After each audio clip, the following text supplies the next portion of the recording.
Hello friends, myself Jugal Kishore from NIT Warangal. Function की series में हमारा अभी मैपिंग चल रहा था। लास्ट 2 लेक्चर से हम मैपिंग पे काम कर रहे हैं। एंड मैपिंग में हमने 1-1 मेनी 1 को इंट्रोड्यूस किया था, जिसके टोटल टेस्ट 3 टेस्ट थे। तो लगभग 3 टेस्ट हमने, मतलब 2 टेस्ट तो अच्छे से कंप्लीट कर दिए हैं। तीसरा टेस्ट हमारा स्टार्ट हो गया था, और तीसरा टेस्ट था मेनी 1 और मेन 1 चेक करने के लिए। कौन सा टेस्ट था? इंक्रीजिंग और डिक्रीजिंग वाला टेस्ट था। तो जो टाइप 3 था उसको आज हम थोड़ा बहुत और अच्छे से ढंग से करेंगे। एंड फिर जो जितने भी टाइप्स पढ़े, ग्राफिकली हो गया, f(x1) = f(x2) वाला हो गया, उसके फिर हम कुछ क्वेश्चन करके, मतलब आज आप मेनी 1 1-1 आराम से सीख जाएंगे। ठीक है सर। तो टाइप 3 क्या था हमारा कि 1-1 मेनी 1 किससे चेक करना था? हमारा टाइप 3 क्या था? टाइप 3 हमारा था इंक्रीजिंग डिक्रीजिंग से। किससे चेक करना था? Increasing decreasing. तो मैं हल्का सा एक बात बता देता हूं, यहां से आज क्लियर कर देता हूं। कुछ 1-2 टर्म नहीं आएगी, 5-10 मिनट आराम से पेशेंस से देखना, ताकि आगे जब मैं क्वेश्चन करूं तो आपको बहुत अच्छे से समझ में आए। ठीक है सर। तो जैसे कोई सा फंक्शन इंक्रीजिंग कब होता है? कोई सा फंक्शन इंक्रीजिंग कब होता है? जब उसका डेरिवेटिव क्या सिखाया था हमने? 0 है 0 से क्या हो बड़ा। और डिक्रीजिंग कब होता है? जब उसका डेरिवेटिव क्या होता है? 0 है 0 से छोटा। ये 2 बातें मैंने बता दी थी। मतलब उसको डिफरेंशिएट करोगे, और अगर 0 है 0 से बड़ा आ रहा है तो हम क्या बोलेंगे? फंक्शन कैसा होगा? इंक्रीजिंग। तो जैसे एग्जांपल हो गया y = x3। तो x3 के केस में क्या आ रहा है? ये x3 का ग्राफ है, ऐसा होता है। तो इसका डेरिवेटिव क्या होता है? जब इसका डेरिवेटिव निकालेंगे तो कितना आएगा? dy/dx कितना आएगा इसका? 3x²। तो जो 3x² मतलब जो डेरिवेटिव है वो 0 है 0 से क्या है? बड़ा है। तो देख सकते कि डेरिवेटिव 0 आ रहा है, यहाँ पर 0 पर 0 आ रहा है ना। तो ये फंक्शन कैसा है? इंक्रीजिंग है। और ये इंक्रीजिंग है तो हम कैसा बोल सकते हैं? 1-1 है। इतना कल मैंने थोड़ा बहुत बता दिया। ग्राफिकली भी दिख रहा है, अगर इंक्रीजिंग ग्राफ है तो टर्न ग्राफ नहीं होगा। अगर ग्राफ इंक्रीजिंग है तो क्या टर्न नहीं होगा?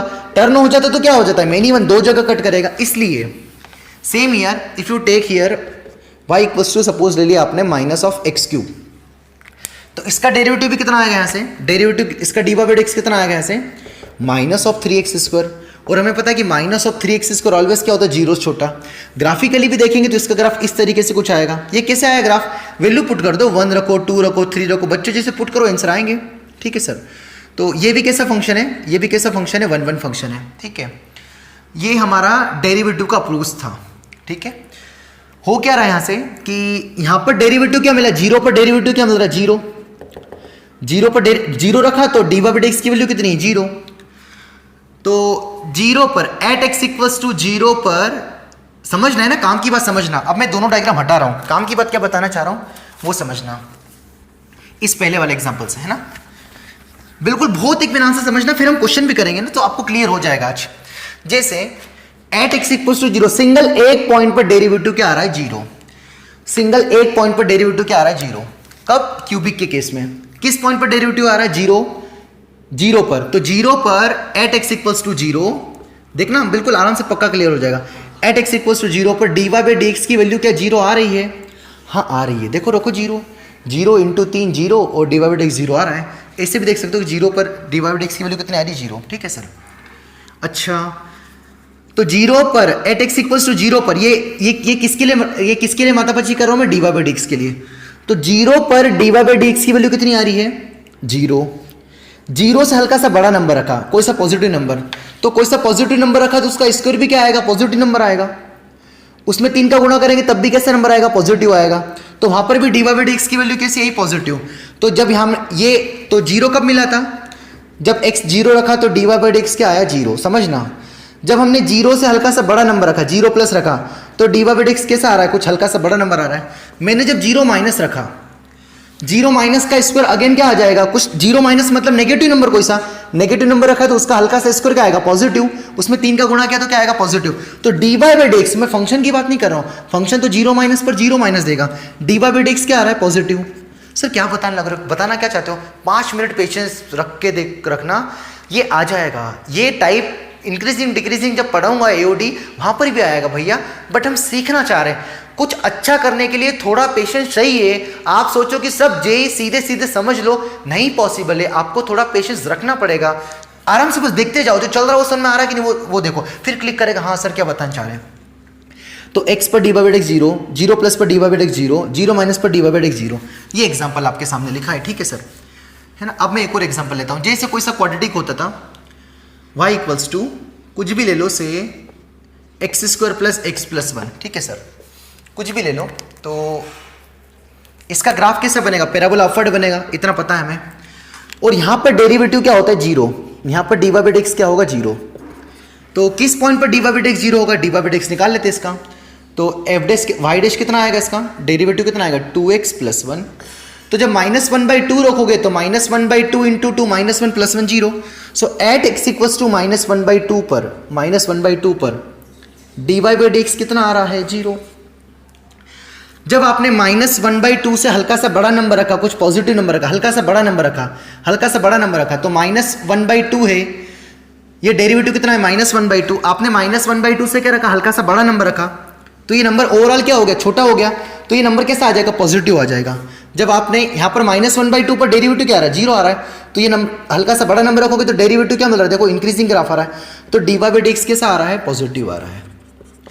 जब आपने -1/2 से हल्का सा छोटा नंबर रखा, तो -1/2 से हल्का सा छोटा नंबर रखा तो क्या आएगा, -1 से हल्का सा बड़ा हो जाएगा, तो ये नंबर कैसा आएगा, नेगेटिव।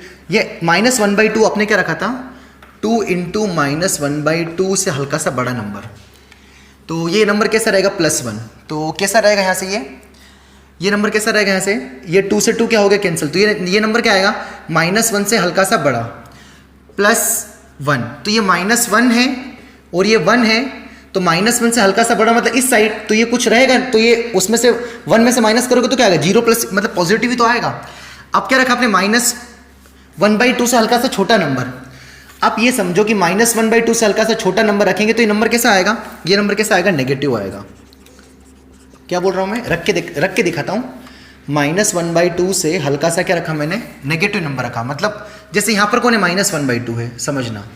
तो -1/2 से हल्का सा बड़ा नंबर किधर आएगा, राइट हैंड साइड में, छोटा नंबर किधर आएगा, इधर आएगा। तो जब ये वाला नंबर रखोगे तो ये -1 और नेगेटिव हो जाएगा, और -1 नेगेटिव +1 कैसा, नेगेटिव आंसर आएगा, तो ये नेगेटिव आंसर आएगा। तो देखो यहाँ से दिख रहा है कि ऐसे ग्राफ से देख लो यार, क्या मतलब अच्छी कर रहे हैं। यहाँ पर डेरिवेटिव जीरो है, -1/2 के पहले ग्राफ क्या आएगा, ऐसा घटते हुए आएगा, तो D Y by D X कैसा आ रहा है, जीरो आ रहा है। तो जिस पॉइंट पर डेरिवेटिव जीरो था, किस पॉइंट पर डेरिवेटिव था, जीरो, उसके नेबरहुड में D Y by D X का साइन चेंज हो रहा है। तो यहाँ पर डेरिवेटिव कैसा आ रहा है, नेगेटिव आ रहा है, यहाँ पर डेरिवेटिव कैसा आ रहा है, पॉजिटिव आ रहा है। तो अगर डेरिवेटिव का साइन चेंज हो रहा है मतलब क्या हो रहा है, जीरो पर तो डेरिवेटिव जीरो, उसके पहले नेगेटिव मतलब कुछ घट रहा है, फिर बढ़ रहा है, तो पक्का फिर ऐसा ग्राफ मुड़ेगा। साइन चेंज होना मतलब नेगेटिव से पॉजिटिव जाना या पॉजिटिव से नेगेटिव आना। अगर उल्टा ग्राफ होता तो क्या होता, पॉजिटिव से क्या आता, नेगेटिव आता, तो फिर ग्राफ दो जगह कट करता, फिर क्या होता था, मेन इवन। बट इस केस में जीरो पर तो जीरो था, जीरो के बाद भी कैसा साइन था, पॉजिटिव। जीरो के पहले भी कैसा, मतलब जीरो के पहले भी ग्राफ देखो बढ़ ही रहा है, जीरो के बाद भी ग्राफ बढ़ ही रहा है, मतलब कैसा है, ये क्या हो रहा है, डेरिवेटिव तो जीरो है, यहां पर भी डेरिवेटिव जीरो है, बट यहां पर फंक्शन के सारा मिनी वन आ रहा है और यहां पर फंक्शन के सारा 1 1 आ रहा है। सर ये कैसे पहचान करेंगे, तो जिस पॉइंट पर डेरिवेटिव जीरो आ रहा है उसके आसपास की वैल्यू पर, उसके आसपास की वैल्यू पर डेरिवेटिव का साइन अगर चेंज हो रहा है, मतलब नेगेटिव से पॉजिटिव जा रहा है या पॉजिटिव डेरिवेटिव से नेगेटिव आ रहा है, मतलब इंक्रीजिंग से डिक्रीजिंग आ रहा है, तो मेनी वन होगा। और अगर डेरिवेटिव का साइन चेंज नहीं हो रहा है तो फिर कैसा होगा, 1 1 होगा। ये याद रखना। आई होप आपको क्लियर होगा। क्या बोला बेटा मैंने, यहाँ पर डेरिवेटिव जीरो आ रहा है, इसके पहले भी ग्राफ इंक्रीजिंग है, इसके बाद भी ग्राफ इंक्रीजिंग है, मतलब डेरिवेटिव कैसा है, इसके पहले और इसके बाद पॉजिटिव है। यहाँ पर इसके पहले, यहाँ पर डेरिवेटिव जीरो है, इसके पहले ग्राफ कैसा आ रहा है, डिक्रीजिंग आ रहा है, उसके बाद कैसा ग्राफ आ रहा है, पॉजिटिव आ रहा है, इंक्रीजिंग आ रहा है। तो डेरिवेटिव ऐसे चेंज हो रहा है, मतलब ग्राफ ऐसा बनेगा, मतलब शक्ल क्या होगी, फंक्शन क्या होगा, मेनी वन होगा। कैसा होगा, मेनी वन। इतना सुन के रख लो, ठीक है सर। तो एक डेरिवेटिव का जीरो होना, या जैसे ग्राफ डेरिवेटिव को जीरो होने के बाद आप क्या चेक करोगे, उसके नेबरहुड में वैल्यू कैसी आ रही है। अगर उसके नेबरहुड में साइन चेंज हो रहा है तो कैसा आ जाएगा, मिनिमम, और साइन चेंज नहीं हो रहा है तो फिर कैसा आ जाएगा, इंक्रीजिंग आ जाएगा, या ऐसा स्ट्रिक्टली ऐसा डिक्रीजिंग आ जाएगा। तो फिर क्या बोल देंगे हम, क्या बोल देंगे कि फंक्शन कैसा होगा, 1 1 होगा। ये बात याद रखना।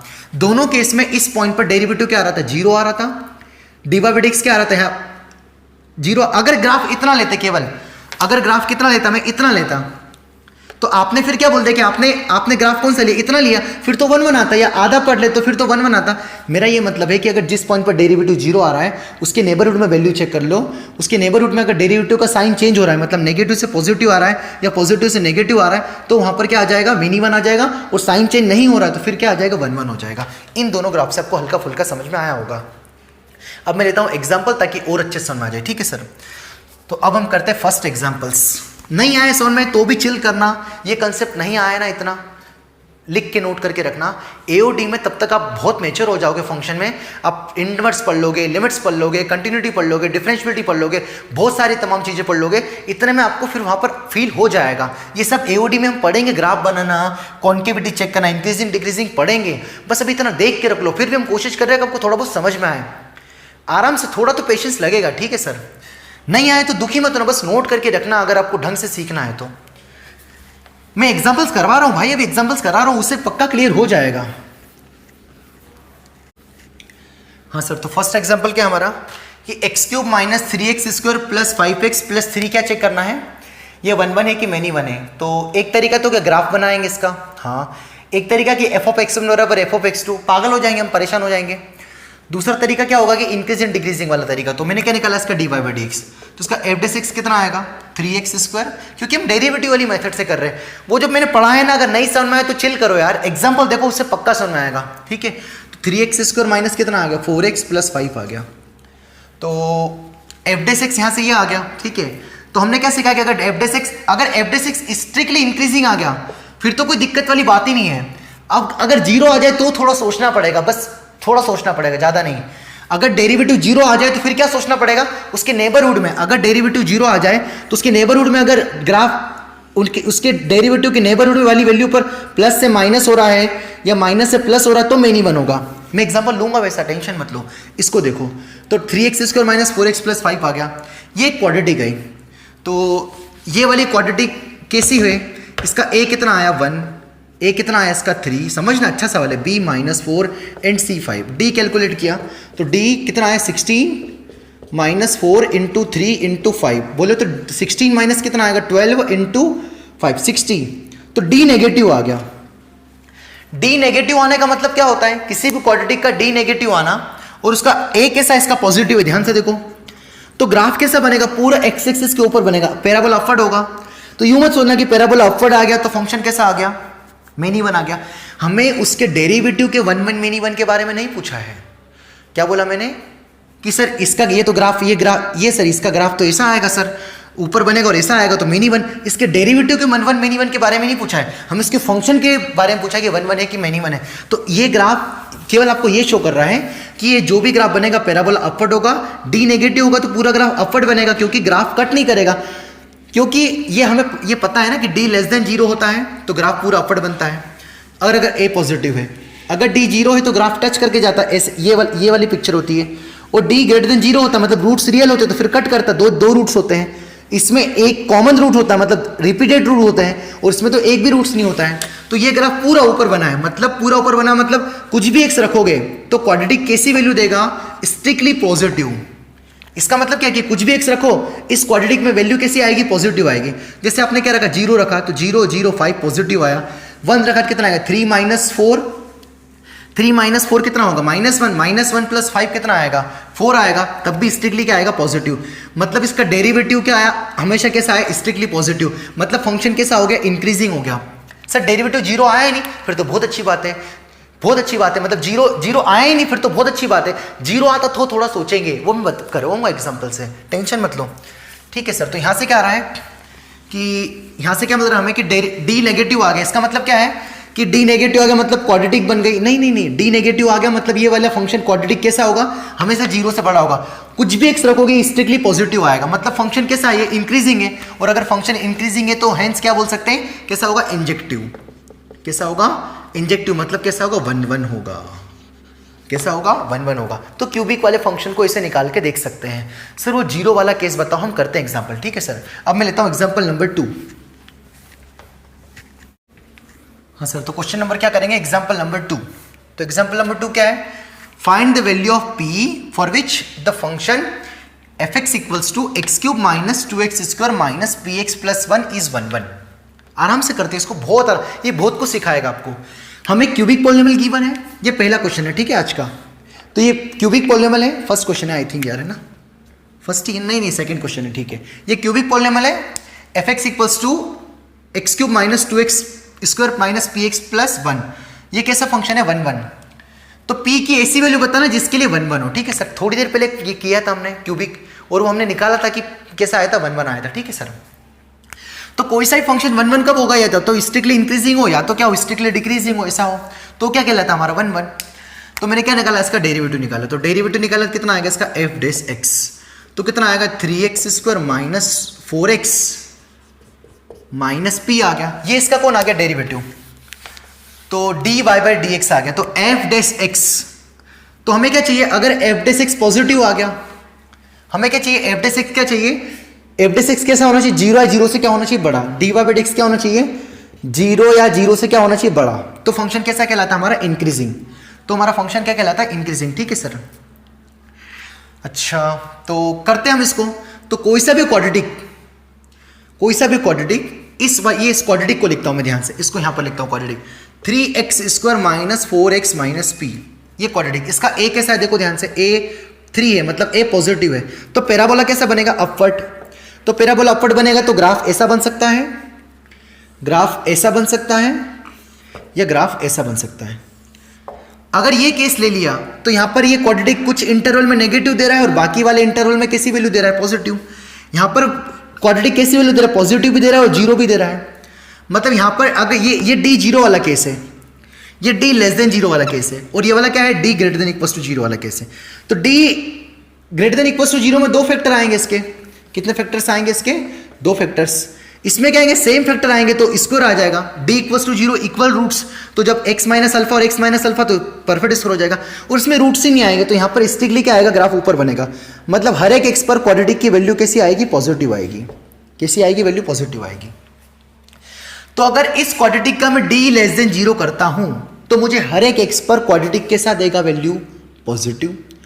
क्वाड्रेटिक पॉजिटिव वैल्यू देगा तो, और क्वाड्रेटिक कौन है एफ डैश एक्स, तो एफ डैश एक्स कैसा वैल्यू देगा पॉजिटिव कब, जब मैं d लेस देन 0 करता हूं तो मैं सारे x रखूंगा तो मेरी वैल्यू कैसी आएगी पॉजिटिव आ जाएगी, मेरी वैल्यू कैसी आ जाएगी पॉजिटिव आ जाएगी, और मेरी क्वाड्रेटिक की वैल्यू पॉजिटिव आ जाएगी मतलब मेरा एफ डैश एक्स कैसा हो जाएगा पॉजिटिव आ जाएगा। और एफ डैश एक्स पॉजिटिव होना मतलब फंक्शन कैसा होना इंक्रीजिंग, और इंक्रीजिंग होना मतलब फंक्शन कैसा होना 1 1, करेक्ट। अगर मैं d 0 भी लेता हूं साथ में तो मुझे हर एक x पर वैल्यू मतलब मुझे क्या मिलेगा, ये कौन आ जाएगा, ये d 0 लेता हूं तो ये मेरी क्वाड्रेटिक क्या बनेगी एक परफेक्ट स्क्वायर, क्योंकि इस क्वाड्रेटिक के रिपीटेड रूट्स आएंगे x माइनस अल्फा, तो कोई सा भी परफेक्ट स्क्वायर हमेशा क्या होता है 0 से क्या होता है बड़ा ही होता है। फिर भी इक्वल्स टू पे और हम काम करेंगे रख के देखेंगे। तो क्या इसका मैं d less than equals to 0 apply कर सकता हूं, हाँ कर सकते हैं। ऐसा करने से इस क्वाड्रेटिक की वैल्यू हमेशा क्या रहेगी 0 या 0 से बड़ी हर एक x पर। यहां पर फॉर ऑल x लिखा है, शायद नहीं लिखा तो फॉर ऑल x मान लो। तो d लेस देन 0 लेने से हर एक x पर ग्राफ ऊपर आ रहा है, मतलब कैसा आ रहा है पॉजिटिव आ रहा है, मतलब क्वाड्रेटिक पॉजिटिव आ रही है, मतलब एफ डैश एक्स पॉजिटिव आ रहा है। ऐसा मत बोल देना कि सर क्वाड्रेटिक का ग्राफ आ रहा है तो 1 मेनी 1 बनेगा। हमें क्वाड्रेटिक के 1 1 मेनी 1 के बारे में नहीं बोला, हमको क्यूबिक के 1 1 मेनी 1 के बारे में बोला। तो हमें किससे मतलब है कि एफ डैश एक्स पॉजिटिव होना चाहिए, किससे मतलब है एफ डैश एक्स पॉजिटिव होना चाहिए, ठीक है sir. Sir F dash x negative क्यों नहीं लिया, क्योंकि इसका पैराबोला अपवर्ड बनेगा, पैराबोला कैसा बनेगा अपवर्ड, तो उल्टा केस नहीं बनेगा, ठीक है सर। तो इसलिए हमने इंक्रीजिंग करके लिया, ठीक है सर। तो d less than equals to 0 apply कर रहा हूं, ठीक है। लेस देन 0 से बच्चों को समझ में आता है कि एफ डैश एक्स पॉजिटिव आ रहा है, और इक्वल्स टू इसलिए कंफ्यूज हो रहे हैं क्योंकि मैंने थोड़ा भी सस्पेंस रख दिया था कि d इक्वल्स टू मतलब डेरिवेटिव 0 आए तो मेनी 1 भी हो सकता है 1 1 भी हो सकता है, तो डिपेंड करेगा कोई आसपास वैल्यू क्या आ रही है, याद करो स्टार्टिंग में, है ना। तो इक्वल्स टू पे भी मैं यहां समझाऊंगा, ठीक है। तो मैं क्या अप्लाई करूंगा इस क्वाड्रेटिक का, d less than equals to 0, ठीक है सर। तो एफ डैश एक्स क्या होना चाहिए पॉजिटिव, और अगर ये आपने क्वाड्रेटिक इक्वेशन पढ़ रखा है तो आपको बहुत आसान लगेगा।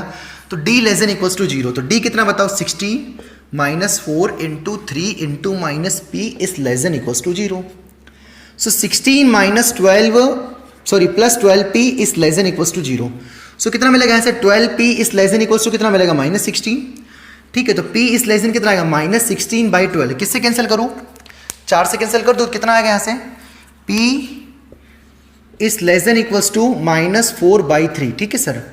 तो p की वैल्यू -4/3 से क्या आ रही है छोटी। अगर यहाँ इक्वल्स टू नहीं लगाता तो ग्राफ क्वाड्रेटिक का मतलब स्ट्रिक्टली पॉजिटिव होता, और यहाँ इक्वल्स टू लगा दिया 0 मतलब ग्राफ ये वाला आ जाएगा, दोनों आ जाएंगे 0 या 0 से बड़े आ जाएंगे। अगर इक्वल्स टू 4/3 रखता हूं तो क्या होता है, और अगर इससे छोटी वैल्यू रखूंगा तो क्या होगा। अगर इससे छोटी वैल्यू रखोगे -4/3 से तो d स्ट्रिक्टली क्या आ रहा है, मतलब ग्राफ d लेस देन 0 आ रहा है, मतलब हर एक वैल्यू पर स्ट्रिक्टली पॉजिटिव आएगा, मतलब ये आंसर आएगा। और अगर ये ले लेता हूं तो क्या बनेगा, ये एक परफेक्ट स्कोर बनेगा। क्यों? क्योंकि D0 ले लिया आपने, देखो रख के देखो, अगर -4/3 रखा तो क्या आंसर मिलेगा, फील आएगा आपको। हालांकि ये आंसर आ गया, ये आंसर हो गया हमारा, बट ये रखने से आपको फील आएगा कि अच्छा ऐसा क्यों आ रहा है। तो जैसे मैंने क्या रखा -4/3, तो कितना आ गया यहाँ से 3x² - 4x + 4/3। Now we take LCM, तो कितना मिलेगा यहाँ से 9x² - 4x + 4। ध्यान से देखोगे तो 3x - 2 का होल स्क्वायर बाई कितना लिखा है 3। ये कौन आ गया हमारा, यही कौन था हमारा, बस p की वैल्यू रख दी है। और ये कौन हमारा f'6। तो एक बात बताओ, f'6 क्या आ रहा है, एक परफेक्ट स्कोर आ रहा है, तो ये हमेशा क्या आएगा, साइन चेंज करेगा क्या, ये जैसे 3x स्कोर जैसा हो गया। अरे fx³ था ना, थोड़ी देर पहले बताया था, और f'6 कितना आ गया 3x²। तो ये कभी साइन चेंज करता है क्या, नेगेटिव भी रखे थे अगर शुरू से फॉलो कर रहे हो, पॉजिटिव भी रखे थे, तो ये कभी साइन चेंज करेगा कि नहीं करेगा, मतलब स्ट्रिक्टली पॉजिटिव आएगा, मतलब कैसा आएगा, इंक्रीजिंग आएगा, इसलिए यहाँ पर =0 लगाएंगे। तो p <= कितना आएगा -4/3 इस केस के लिए। तो p की वैल्यू -4 या उससे छोटी रखेंगे तो ये क्यूबिक पॉलिनोमियल हमेशा क्या होगा 1 1 होगा। मैं उम्मीद करता हूँ आपको समझ में आ गया होगा। अब मैं लेता हूँ उसके ऊपर सेम एग्जाम्पल नेक्स्ट 3। आसान है ये, है ना, आसान है, इतना कोई टफ नहीं है। इनिशियल आपको ऐसा टफ लगेगा, बट 2-4 बार प्रैक्टिस कर लोगे, समझ लोगे, बार बार फील कर लोगे तो कोई दिक्कत नहीं होगी। हाँ सर, तो अब हम क्या करेंगे, एग्जाम्पल नंबर 3, नेक्स्ट एग्जाम्पल। तो नेक्स्ट क्या है, f(x) = x - sin x। वही क्या पूछा क्या है कि चेक करना है कि 1 1 है, 1 1 है या many 1। तो वही खुद से ट्राई करो एक बार, क्या करोगे, इसको डिफरेंशिएट कर दोगे। तो डिफरेंशिएट करेंगे तो क्या आएगा, f' कितना आएगा ऐसे 1 - cos x। ठीक है सर, तो हमें क्या पता है कि cos x कहां से कहां तक वेरी करता है, -1 से 1, और माइनस का मल्टीप्लाई करोगे तो माइनस का मल्टीप्लाई करोगे तो माइनस cos x भी कहां से कहां तक आएगा, वही -1 से 1, क्योंकि यहाँ -1 होगा और यहाँ +1 होगा, तो अल्टीमेटली वही आएगा। 1 ऐड कर दिया, सो 1 ऐड किया तो 0, और यहाँ पर 1 ऐड किया तो 1 - cos x, और यहाँ पर 1 ऐड किया तो 2। मतलब f' क्या आ रहा है, f' कहां से कहां तक बिलोंग कर रहा है, f' बिलोंग कर रहा है 0 से 2, मतलब 0 है 0 से बड़ा, 2 से बड़ा, 2 से छोटा, मतलब कैसी क्वांटिटी है, पॉजिटिव क्वांटिटी है। 0 है 0 से क्या है, बड़ी है। केवल 0 किस पर देगा, एक पॉइंट पर, किस पर देगा 1 पर। तो एट x = किस पर, सॉरी 0 किस पर देगा, ये cos 0 1 हो जाएगा, 1 - 1 क्या आएगा 0। तो केवल 0 पर आंसर क्या आएगा इसका, जब आप क्या रखोगे, केवल x = क्या रखोगे 0 रखोगे, तब आंसर क्या आएगा 0 आएगा। अदरवाइज cos का जब हम ग्राफ बनाएंगे तो cos क्या देता है, cos ऐसा होता है, 0 पर क्या देता है 1 देता है, और उसके पहले दोनों जैसे cos का ग्राफ है तो 0 पर क्या वैल्यू दे रहा है 1 दे रहा है, और उसके आसपास cos का ग्राफ देखेंगे, ध्यान से समझना और अच्छे से पिक्चर क्लियर होगी। अगर पहले वाला एग्जांपल नहीं समझ में आया तो इससे शायद और क्लियर हो जाएगा। देखो बच्चों, किसका ग्राफ है, cos का। तो 0 पर कितना दे रहा है, cos 1 दे रहा है, और 0 के आजू बाजू वैल्यू क्या आएगी, 1 से हल्की सी क्या आएगी, देखो ग्राफ नीचे कम आएगी। तो 1 से 0 पर तो क्या वैल्यू दे रहा है, ये 0 पर तो क्या वैल्यू दे रहा है 1। तो एट x = 0 पर, एट x = 0 पर f' कितना आ रहा है, f' कितना आ रहा है 0। एट x = 0 पर f' 0 रखा तो cos 0 1, 1 - 1 0, f' कितना आ रहा है 0। जब आपने 0 से हल्की सी बड़ी वैल्यू रखी, 0 से हल्की सी बड़ी वैल्यू रखी, तो आंसर यहां पर हाईएस्ट 1 है, इसके बाद तो आंसर छोटे आ रहे हैं, देखो नीचे ग्राफ आ रहा है, छोटा आ रहा है, इधर भी छोटा आ रहा है। तो जब 0 छोटी वैल्यू रखोगे, 0 के आसपास वैल्यू रखोगे, तो ये आंसर क्या आएगा 1 नहीं आएगा, 1 से क्या आएगा छोटा, और 1 - 1 से छोटा कैसा आएगा पॉजिटिव। मतलब 0 प्लस पर भी आंसर कैसा आएगा पॉजिटिव, और 0 माइनस पर भी आंसर कैसा आएगा पॉजिटिव। मतलब ये साइन चेंज नहीं कर रहा है, मतलब स्ट्रिक्टली इंक्रीजिंग है।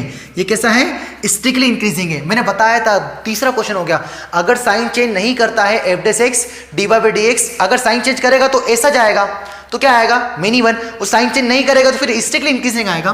कैसे साइन चेंज नहीं कर रहा है, 0 पर दे रहा है 1, 1 - 1 0, तो एट x = 0 पर f' 0। जब 0 से हल्का सा बड़ा रखा तो ये वाली वैल्यू क्या आ रही है 1 से हल्की सी छोटी, तो 1 से हल्का सा छोटा में से 1 जाएगा तो क्या आएगा पॉजिटिव क्वांटिटी। फिर यहाँ 0 माइनस रखा तब भी क्या आएगा 1 से हल्का सा छोटा आंसर, देखो नीचे आंसर आ रहा है, तो 1 - 1 से हल्का सा छोटा अगेन क्या आएगा पॉजिटिव। मतलब हमेशा क्या है 0 है 0 से बड़ा, केवल 0 एक ही पॉइंट पर है, किस पर 0 पे, बाकी तो हमेशा क्या आएगा पॉजिटिव। तो ये 0 सब पर साइन क्या आ रहा है पॉजिटिव, मतलब साइन चेंज नहीं कर रहा, मतलब स्ट्रिक्टली इंक्रीजिंग है, हेंस कैसा आ जाएगा ये 1 1। आई होप आपको क्लियर हो रहा होगा मैं क्या समझाना चाह रहा हूँ। इन पर वैल्यू चेक करिए, ये f' की वैल्यू है, ठीक है सर। तो अब हम लेते हैं इसके ऊपर कुछ और, जैसे एक दो एग्जांपल और लेता हूं ताकि और क्लियरिटी आ जाए। इतने में आप समझ जाना, ठीक है सर। हल्का फुल्का टाइप है ये, मैं एओडी में भी एक्सप्लेन करूंगा, तब तक आप बहुत मैच्योर हो जाएंगे, ठीक है। तो आई थिंक ये इंक्रीजिंग डिक्रीजिंग में दिक्कत है, बाकी तो कोई दिक्कत ही नहीं। FD6 पॉजिटिव तो कोई बच्चा भी कर देगा, आंसर भी ले आएगा, बट थोड़ा फील करना जरूरी है कि क्या हो रहा क्या रहा है। जीरो पर जो दोनों के आसपास साइन चेंज नहीं कर रहा है, मतलब डेरिवेटिव जीरो पर जीरो है, इसके पहले भी इंक्रीजिंग है, इसके बाद भी इंक्रीजिंग है, मतलब 1 1 है। मतलब जैसे अगर ऐसा ग्राफ बनता है तो जीरो पर क्या डेरिवेटिव देता है, जीरो, इसके पहले डिक्रीजिंग फिर इंक्रीजिंग, तो चोट होती है ना। समझना क्वाड्रेटिक का मतलब समझना, जब मैं डी लेस देन जीरो कर रहा हूँ अप्लाई तो समझना। ये डी लेस देन जीरो आपको कब फील होगा, जब आपने क्वाड्रेटिक थोड़ा बहुत पढ़ रखा होगा, या मैंने थोड़ा बहुत कोशिश किया कि अगर आप पहली बार भी पढ़ रहे हैं तो आपको समझ में आ जाए, ठीक है सर। अब मैं लेता हूँ इसके ऊपर कुछ एक लास्ट एग्जाम्पल, ताकि और मतलब इंक्रीजिंग डिक्रीजिंग में आपको जितनी भी दिक्कत आ रही है वो दूर हो जाए, ठीक है सर। हाँ सर, तो नेक्स्ट एग्जाम्पल क्या है हमारा, नेक्स्ट एग्जाम्पल क्या है, एफ सच दैट, कहां से कहता है कि जीरो से इन्फिनिटी, मतलब डोमेन आपको स्ट्रिक्ट कर दी, ए से बी होता था तो ए डोमेन होता था, तो ए क्या होगा, जीरो से इन्फिनिटी। मतलब आपको केवल कहां से कहां तक चेक करना है, जीरो से इन्फिनिटी से आर, को डोमेन आर गिवन है, और एफ एक्स क्या है, ई की power X square minus E की power minus X square upon E की power X square plus E की पावर माइनस एक्स स्क्वायर। इसको चेक करना है कि 1 1 है या नहीं है, या मेनी 1 है, क्या है, ठीक है। तो पहले तो इसको मैं एक मेथड बताता हूँ, हिट एंड ट्रायल। ये भी मेथड है, कि कौन सी मेथड है, हिट एंड ट्रायल। तो कैसे करेंगे, आपकी जो डोमेन है जीरो से बड़ी, आपकी डोमेन क्या है, जीरो से बड़ी है, तो आप क्या कर लो कि कोई सी ऐसी वैल्यू रखो, दो वैल्यू रखो जिस पर आंसर क्या दे, सेम दे दे, जिस पर आंसर क्या दे, सेम दे। ऐसा कभी हो सकता है क्या, मतलब आपकी जो डोमेन है जीरो से बड़ी, उसकी दो वैल्यू पर आंसर क्या दे दे, सेम दे दे। अगर आंसर सेम दे दे तो क्या बोल देंगे हम, दो वैल्यू पर आंसर सेम दे देगा तो हम क्या बोल देंगे, मिनिमम हो जाएगा। और अगर सेम ना दे तो फिर ऐसे रखते जाएंगे, बुढ़ापा आ जाएगा, फिर भी हम चेक नहीं कर पाएंगे। इसलिए तो मेथड्स पढ़ते हैं। हिट एंड ट्रायल हमेशा लगेगा नहीं। अगर यहाँ पर आर होता, इसकी जगह क्या होता, आर होता, आर से आर होता, तो फिर तो ये मेनी वन हो जाता। वाई, अगर आर से आर होता तो 1 पर कितना देगा, देखो आंसर, ई माइनस 1 और -1 पर दोनों पर सेम आंसर आएगा, क्योंकि स्क्वायर है, क्या है, स्क्वायर है, तो 1 और -1 दोनों खा जाएंगे। 1 और -1 मतलब दोनों पर सेम मिल जाएगी, 2 और -2 पर भी सेम आएगी। जब भी ऐसे इवन फंक्शन है, ये आगे पढ़ूंगा मैं, तो जब भी 1 और -1 पर सेम वैल्यू देगा तो आंसर क्या आ जाएगा, सेम आ जाएगा।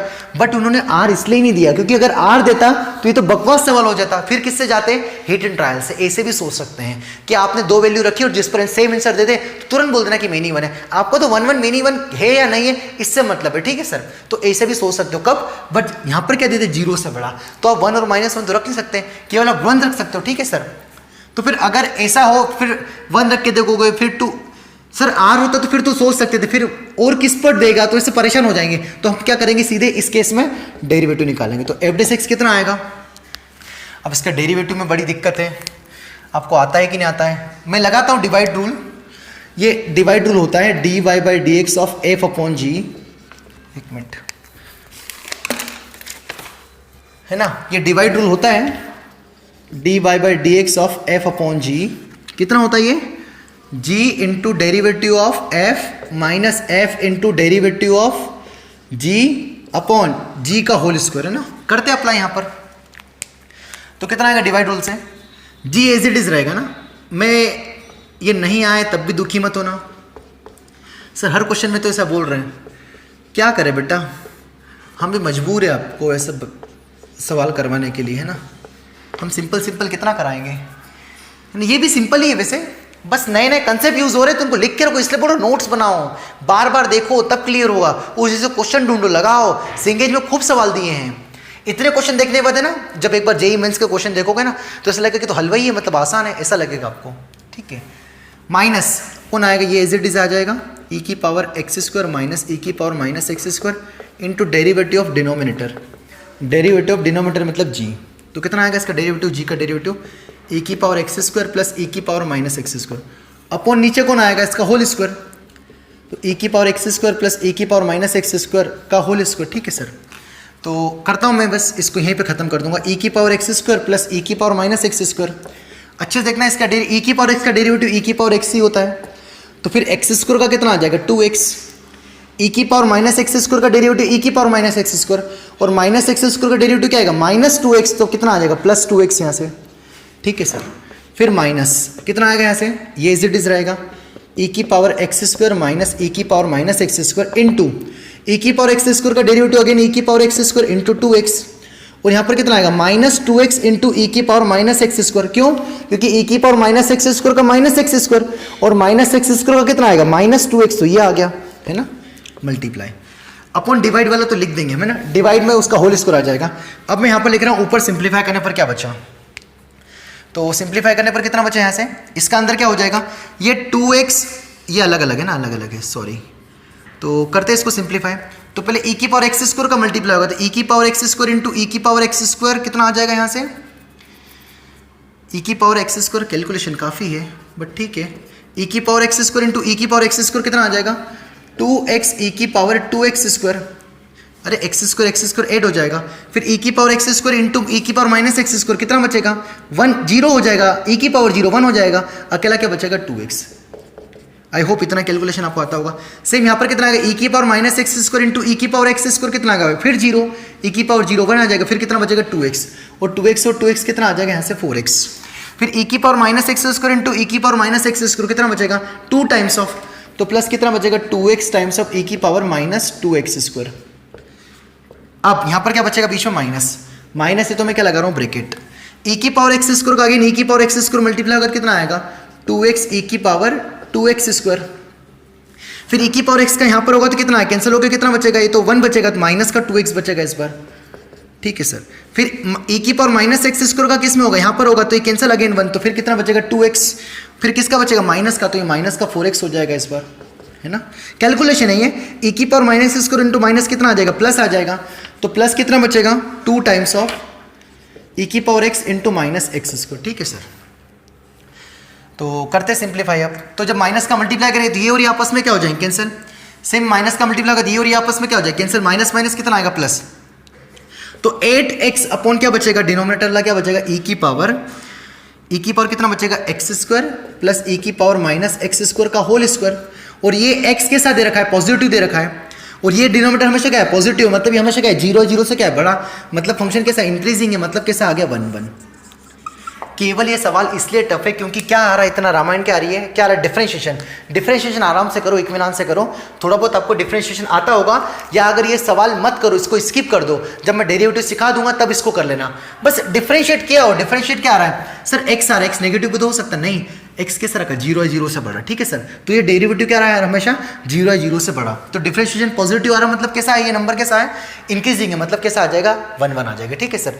तो ये किया हमने इंक्रीजिंग और डिक्रीजिंग के ऊपर सवाल। तो ये टाइप इजी है, ये लेक्चर आपको भारी लगा होगा, जम के भारी लगा होगा, बट एक दो बार रिपीट करको देखो, अच्छे से नोट करो, फिर एक बार देखो, इसको एक दो बार देखना ताकि बहुत अच्छे से फील होगा, इसके प्रैक्टिस करो, सिंपल सवाल करो पहले, फिर टफ सवाल करो। ये अगर लेक्चर आपने झेल लिया ना तो फिर आगे इजी होगा, अगले लेक्चर इजी होंगे, ये केवल थोड़ा टफ क्यों, क्योंकि यहाँ पर डेरिवेटिव आ रहा है, थोड़ा कंसेप्ट लग रहा है, 2-3 कंसेप्ट लग रहे हैं, इसलिए टफ लग रहा है। मेरी एक ही रिक्वेस्ट है कि इस लेक्चर को आपको 2-3 बार 4 बार अच्छे से देखना है ताकि आपके और अच्छे कंसेप्ट क्लियर हो जाए, ठीक है सर। तो अब मैं इसके एग्जांपल्स अभी नहीं ले रहा हूं, मैं लूंगा नेक्स्ट लेक्चर में, इसके ऊपर और एग्जांपल लेंगे, नहीं इसके ऊपर नहीं, मतलब जितना भी 1 1 मेनी 1 है एक साथ हम फाइंड करेंगे, ठीक है सर। तो मैं उम्मीद करता हूँ कि आपको ये 3-4 सवाल आपको और अच्छे समझ में आए होंगे। मैंने वही सवाल चुने हैं जो आप जहाँ फंसोगे, वही सवाल नहीं करवाए कि आपको मैं सिंपल कराऊँ कि बस डेरिवेटिव पॉजिटिव करते जाओ, इंक्रीजिंग डिक्रीजिंग प्रूफ करते हो, नहीं, ऐसे सवाल जहाँ पर हर वेराइटी के सवाल लेने की मैंने कोशिश, मतलब हर टाइप के सवाल मैंने लेने की कोशिश की, ठीक है सर। आप इसको अगेन हम बार बोल रहे हैं, हाथ जोड़ के कैसे भी बोल रहे हैं, आपको इसको 2-3-4 बार रिपीट करके देखना है, हर क्वेश्चन को बड़े इत्मीनान से समझ के नोट करके करना है ताकि आपको इस टाइप के सवालों से आपका डर खत्म हो जाए, ठीक है सर। मिलते हैं अगली क्लास में, थैंक यू।